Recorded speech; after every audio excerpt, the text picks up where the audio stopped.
My name is Luna Fitzgerald and I am 30 years old. In just a few hours, I was scheduled to attend a lavish fundraising gala, an event I had once orchestrated, but this time I was going in a borrowed dress with a heart full of cold, calculated fury. I was planning to publicly and utterly destroy the man who had not only taken my job, my reputation, and my life's work, but who had the audacity to invite me to his triumph as a pity case, a poster child for the very charity I had built from the ground up. The core injustice of it all was a wound that refused to scar over. After dedicating my life to creating Hope's Harbor, a nonprofit that was my very soul made manifest, I was unceremoniously fired by a board that wanted a more corporate face. Then, through a cruel twist of fate, a series of devastating personal setbacks forced me to do the unthinkable. I became a client at my own organization, seeking the very aid I had once dispensed. The condescension I faced was a special kind of hell, but they had no idea who I really was anymore. They saw a broken woman. They were about to meet a reckoning. If this story already resonates with you, hit that like button, and let me know in the comments where in the world you're watching from. And don't forget to subscribe, because you won't want to miss how this ends. It all started with a dream, not a grand, earth-shattering vision, but a quiet, persistent one. I wanted to build a place that didn't just hand out food parcels and temporary shelter, but that rebuilt dignity. Hope's Harbor was born from late nights, cheap coffee, and a conviction that burned brighter than my exhaustion. For 5 years, it was my everything. I wrote the grants, I painted the walls of our first small office, I memorized the names of our clients' children. I knew the story behind every face that walked through our doors seeking help. My sibling, in a way, was the organization itself. While my friends were building careers with clear upward trajectories, I was nurturing this fragile entity. My parents, practical people who measured success in salary figures and job titles, never quite understood it. "When are you going to get a real job, Luna?" my father would ask over Sunday dinners. My mother was more subtle, her concerns wrapped in feigned compliments. "It's so nice that you have this hobby, dear. But you can't pour from an empty cup forever." They adored my brother, David, an investment banker whose life was a series of predictable, profitable successes. His promotions were celebrated with expensive dinners. My successful grant applications were met with a polite, vacant nod. He was the golden child, his path paved with their approval. I was the strange, stubborn daughter, forever toiling in a field they deemed unworthy. The only person who truly saw me, who understood the fire in my belly, was my grandmother, Nana Rose. She was a woman carved from resilience and quiet strength. She'd visit my tiny, cluttered office, bringing thermoses of tea and bags of sandwiches, not for the clients, but for me. She never offered pity, only unwavering belief. "Integrity, Luna," she told me once, her hand covering mine, her knuckles a testament to a life of hard work. "It's what you do when no one is watching. That's the only currency that matters." Her words became my mantra, the bedrock upon which I built Hope's Harbor. She saw the value in my work not because it was profitable, but because it was meaningful. She was my sanctuary in a family that often felt like a foreign land. Because of my family's dismissal, I learned to be fiercely self-reliant. I taught myself accounting on weekends because we couldn't afford a bookkeeper. I became a master of negotiation, convincing local businesses to donate supplies. I learned public speaking out of sheer necessity, standing before community boards and Rotary clubs, my voice shaking at first, then growing steady with the power of my conviction. Every skill I acquired was forged in the crucible of their doubt. I wasn't just running a nonprofit, I was becoming a warrior, sharpening my abilities not for a corporate ladder but for a cause I believed in. This resilience, born from neglect, would become the very weapon I needed for the war that was to come. The beginning of the end came subtly. The board of directors, which I had painstakingly assembled, began to change. The community leaders and passionate advocates were slowly replaced by slick business executives who spoke a language of metrics, optics, and scalability that felt alien to our mission. They wanted a bigger, shinier organization, one that looked impressive on a brochure. My grassroots, hands-on approach was suddenly seen as quaint, inefficient. They wanted a fundraiser, a schmoozer, a corporate suit. They wanted everything I was not. The final straw was the hiring of Marcus Thorne. He was brought in over me, first as a Chief Operating Officer, a title that was a clear prelude to my exit. The board announced it as a move to professionalize our leadership structure. It was a betrayal wrapped in corporate jargon. Marcus was smooth, impeccably dressed, and possessed a smile that never quite reached his eyes. He walked through Hope's Harbor like he was touring a factory, seeing clients as units and success as a number on a spreadsheet. He treated me with a patronizing deference that was more insulting than open hostility. He called my methods charming but unsustainable. 2 months later, they called me into the boardroom. The air was thick with rehearsed apologies. "Luna, your passion built this place," the chairman said, avoiding my gaze. "But we're moving in a new strategic direction. We need a different kind of leadership for the next phase." They fired me from the organization I had bled for. They handed me a severance package that was both an insult and hush money. The man replacing me, they announced, was Marcus Thorne. The golden child had arrived, and the board was fawning over him. I walked out of that building in a daze. The city noise felt muffled, distant. I had poured my entire identity into those walls, and in the space of a 10-minute meeting I had been erased. The pain was a physical thing, a crushing weight on my chest. I went home to my small apartment, the one I could barely afford even with my meager salary, and I broke. I didn't just cry, I shattered. It was a raw, guttural grief for a loss that felt like a death. The life I had built, the purpose that had driven me, was gone. In the weeks that followed, my world spiraled. A sudden and serious illness in my immediate family drained my savings for medical bills. A freelance consulting gig I had lined up fell through. I was hemorrhaging money and hope. I sold my car. I started eating canned soup and toast. I was drowning. Every job application I sent out went unanswered. My reputation, it seemed, was tainted by the dismissal. I was the passionate founder who couldn't scale. The day I hit rock bottom was gray and drizzling, a perfect mirror of my soul. My landlord had slipped a final warning under my door. I had exactly $17 to my name. I sat on my floor, surrounded by bills I couldn't pay, and faced the most humiliating truth of my life. I needed help. I needed Hope's Harbor. Walking through those doors as a client was the most difficult thing I have ever done. The receptionist, a new girl I didn't recognize, handed me a clipboard with a number. I was no longer Luna Fitzgerald, the founder. I was client number 47. I saw some of my old team members in the hallway. Chloe, my former grants manager, saw me, and her eyes widened in a mixture of shock and pity. She gave me a weak, awkward wave before hurrying away, as if my failure were contagious. The shame was a fire crawling up my neck. The intake process was a bureaucratic nightmare of Marcus's design. Gone were the compassionate conversations. Now, there were invasive forms, rigid criteria, and a palpable sense of suspicion, as if every person seeking help was trying to cheat the system. I was assigned a caseworker, a young woman named Sarah who looked perpetually tired and overworked. She didn't recognize me. To her, I was just another case file, another sad story.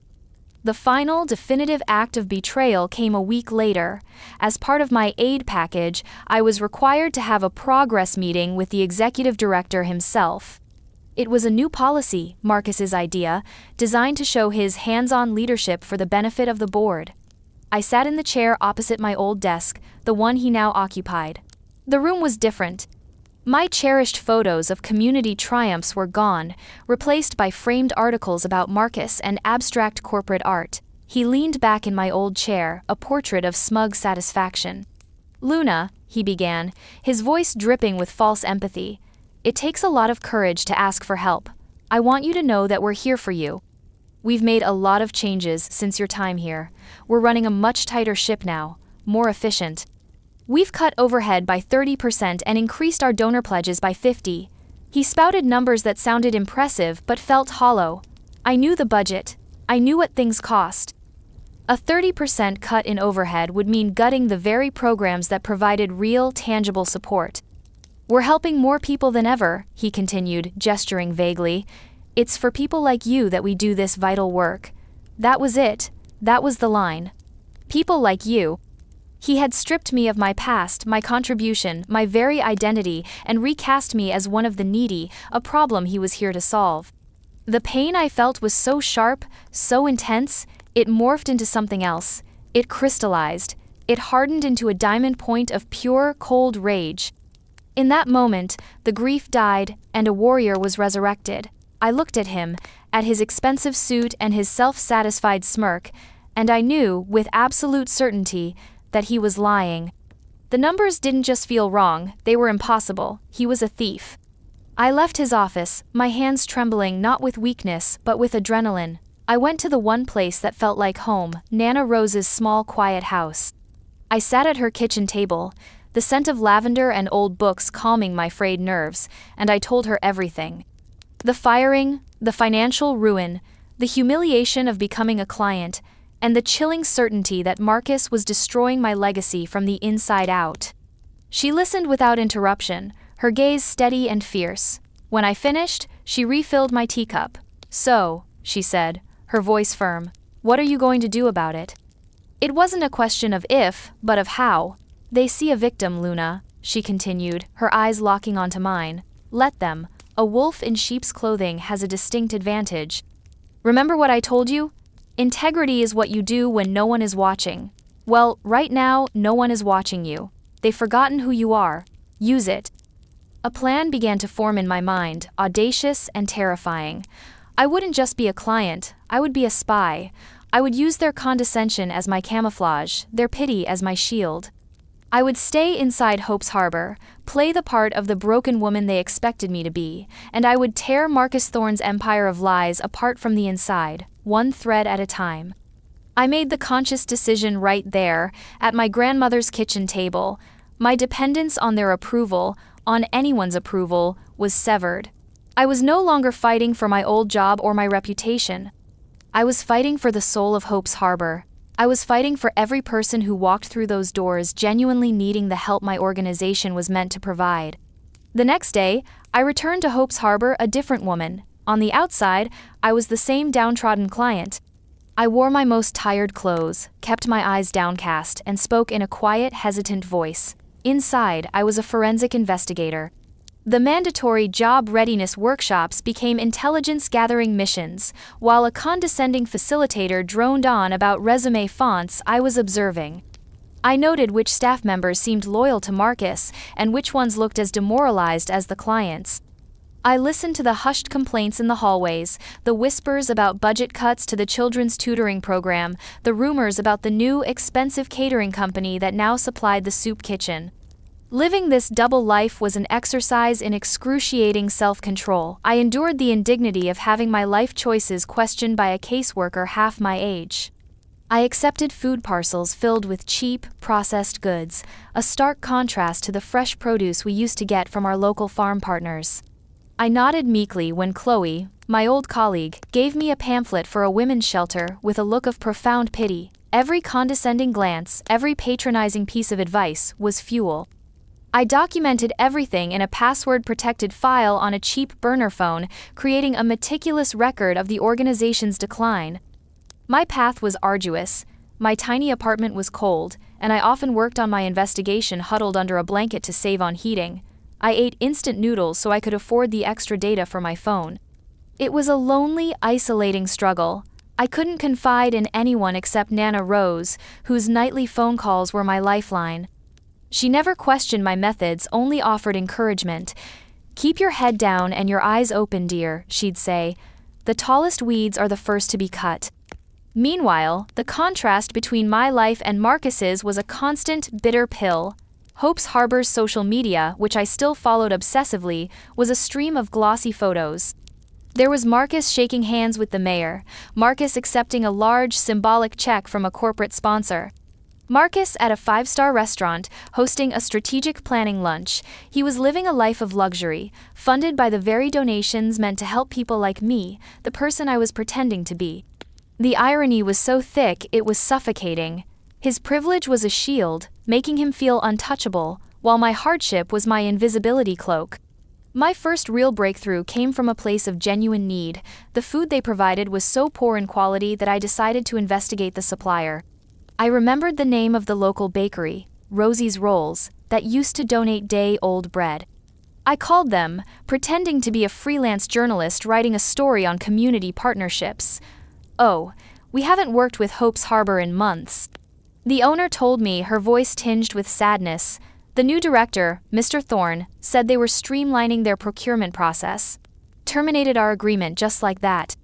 This was the thread I needed. My caseworker, Sarah, was the key. She was overworked and jaded, but I sensed a flicker of the idealism that had likely drawn her to social work in the first place.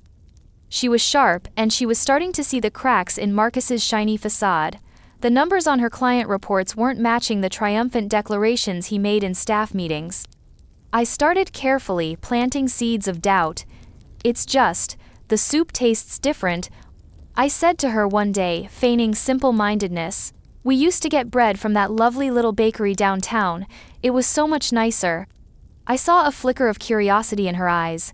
Sarah was a rule follower, but she was also deeply compassionate. She hated seeing her clients receive substandard support. She started asking her own questions.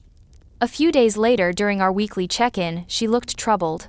"It's strange," she said, lowering her voice. I looked into the food vendor. "The contract is with a company called Apex Provisions. I've never heard of them, and their rates are astronomical, triple what we would pay for local produce."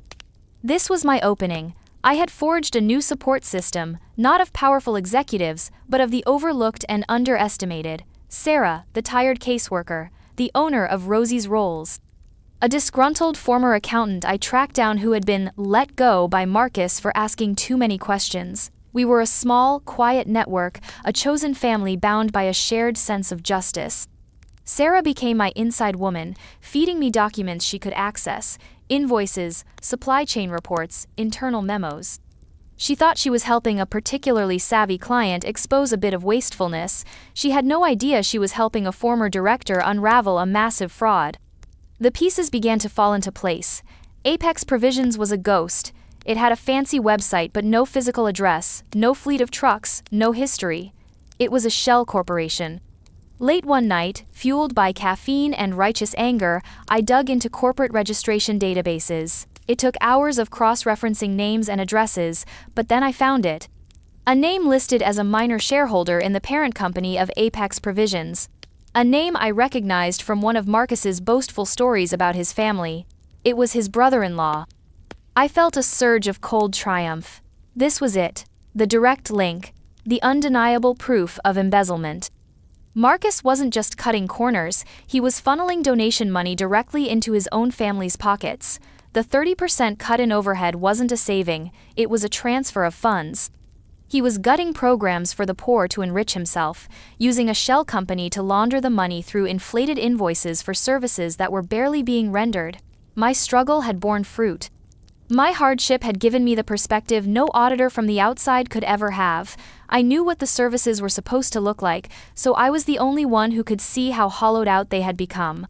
This tangible success, this smoking gun, changed everything. The loneliness of my struggle began to dissipate, replaced by the warmth of a shared mission. I decided it was time to bring Sarah fully into the fold. I met her at a small coffee shop far from the office. I put my old business card on the table between us. "My name is Luna Fitzgerald," I said quietly. "I founded Hope's Harbor." The color drained from her face. She stared at the card, then at me, the pieces clicking into place with dizzying speed. The detailed questions, the knowledge of old protocols, the uncanny understanding of the budget, it all made sense. I expected anger, a feeling of being used. Instead, I saw a slow dawning horror, followed by a steely resolve that mirrored my own.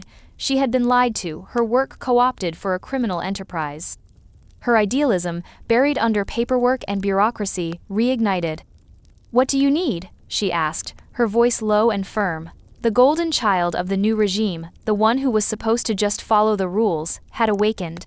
Sarah, the humble caseworker, was now my most powerful ally. She had access, she had credibility within the system. We were a team. Meanwhile, Marcus, insulated by his arrogance, grew sloppy. He believed he was untouchable. He saw me not as a threat but as a potential PR tool. His obliviousness was astounding. He continued to treat me with the same patronizing air, completely unaware that I held the documents that could destroy him. His ego, it turned out, would be his downfall. The setup for the climax came in the form of a thick, cream-colored envelope. It was an invitation to the annual Hope's Harbor Donor Gala. At the bottom, a handwritten note from Marcus himself. "Luna," it read, "I would be honored if you would attend as my guest. Your story of resilience is an inspiration, and I believe it would be very meaningful for our donors to see the real-life impact of their contributions." The audacity was breathtaking. He wanted to parade me around like a show pony, a testament to his success. He was handing me the stage, the audience, and the microphone. He thought he was writing the final chapter of my humiliation. He had no idea I was about to burn his whole book. The night of the gala arrived, charged with an electric tension. I spent hours getting ready, a ritual of transformation. The dress was a simple, elegant black sheath, borrowed from Nana Rose, who had worn it to my university graduation. It felt like armor. Around my neck, I wore her old silver locket, its cool weight a constant reminder of her faith in me. Inside, instead of a photo, I had folded a tiny piece of paper with one word written on it: integrity. As I looked in the mirror, I didn't see a victim or a client. I saw Luna Fitzgerald, the founder and protector of Hope's Harbor, ready for battle. Walking into the grand ballroom of the city's most expensive hotel was a surreal experience. The air buzzed with champagne-fueled chatter and the clinking of glasses. Men in tuxedos and women in glittering gowns mingled, their laughter echoing off the crystal chandeliers. These were the people I used to court for donations, the pillars of the community whose support I had worked so hard to earn. Now, they looked through me, their eyes scanning for someone more important. Marcus had, as promised, left a ticket for me at the door. My name was on the list, but my table assignment was the final, public insult, table 42. It was tucked in a dark corner, pressed so close to the swinging doors of the kitchen that I could feel a draft of hot, greasy air every time a waiter pushed through. I was literally seated with the service staff. It was a calculated move, designed to remind me of my place in his new world order. Chloe and a few other former colleagues saw me sitting there. They exchanged uncomfortable glances, a silent consensus of pity and relief that they weren't me. They scurried to their well-appointed tables in the center of the room. I sat alone, a ghost at their feast, and I waited. My calmness was absolute. It was the serenity of a hunter who knows her prey is walking directly into the trap. After the dinner service, the lights dimmed. A spotlight hit the stage. Marcus strode into the light, preening, soaking in the applause. He was in his element, a master of ceremonies at his own coronation. He launched into a speech dripping with self-congratulation and corporate platitudes. He talked about optimization, synergy, and paradigm shifts. He showed a slickly produced video filled with stock images of smiling children and his own face in soft focus, looking noble. Then, he came to the part I had been waiting for. "But statistics and strategies are just numbers," he said, his voice taking on a tone of hushed reverence. "What truly matters is the human impact, the lives we change." He paused for dramatic effect. "And we have one such life with us here tonight. A woman who shows the true power of resilience and the importance of the safety net we provide." He scanned the room, his eyes landing on my dark corner. A smaller spotlight swung over and found me. "I'd like to acknowledge Luna, a former staff member who, like so many, fell on hard times. She came to us, we helped her, and tonight she is here, a testament to our success. Let's give her a round of applause for her courage." A wave of polite, pitying applause washed over me. Heads turned. I saw the condescending smiles, the sad nods. This was my moment. This was the public slight, the final humiliation he had designed for me. Instead of shrinking under the spotlight, I rose. Calmly, I picked up my small evening bag and walked out of the shadows. I didn't head for the exit. I walked directly towards the stage. There was a murmur in the crowd. Marcus's smile faltered for a fraction of a second, a flicker of confusion in his eyes. I had a plan. Earlier, I'd spoken to a sound technician, an old acquaintance, and slipped him $100 bill, most of what I had left. As I approached the steps to the stage, he intercepted me, as if to head me off, and discreetly passed me a live microphone. I took it from his hand with a grateful nod and ascended the 2 steps onto the stage, stopping a few feet from a now flustered Marcus. The room fell silent. "Thank you, Marcus," I said, my voice clear and steady, amplified throughout the cavernous ballroom. It did not shake, it did not waver. "Thank you for that introduction. And you're right about one thing. I did come back to Hope's Harbor after I fell on hard times. But what I found when I walked through those doors was not a safety net. I paused, letting my words hang in the air. I found a crime scene. A collective gasp went through the audience. Marcus's face went from confused to chalk white. "Now, Luna, this isn't the time or the place," he hissed, reaching for the microphone. I took a step back, turning to face the donors, the board members, the entire community. "This is exactly the time and the place," I declared, my voice ringing with authority. "For a year you have been told a story of efficiency and growth. I am here to tell you the real story." I began to calmly, methodically lay out the facts. I didn't shout, I didn't cry, I spoke with the cold, hard clarity of undeniable truth. "Marcus told you he cut overhead by 30%. What he did was fire the tutors for at-risk kids. He canceled the fresh food program from local farms. He terminated the contract with the pro bono mental health counselors." I saw dawning horror on the faces in the crowd. "And where did that money go?" I continued, my voice rising slightly. "It went to a shell company called Apex Provisions, a company that charges 3 times the market rate for substandard goods. A company owned by his brother-in-law." I reached into my bag and pulled out a stack of papers. "I have here the incorporation documents, I have the invoices, I have the bank transfer records. This isn't efficiency, this is embezzlement. He has been stealing from the poor to fund his lavish lifestyle." As if on cue, 2 figures detached themselves from the side of the room. They were a man and a woman in plain business attire, but they moved with a purpose that was unmistakable. They were investigators from the State Attorney General's office, a meeting I had arranged 2 days prior, presenting them with my meticulously organized evidence. They began walking calmly towards the stage. Marcus was sputtering, his composure shattered. "This is absurd. She's a disgruntled employee, she's delusional." But his denials were weak, drowned out by the power of the evidence I presented. Then came the final, beautiful moment of vindication. From a table near the front, a figure stood up.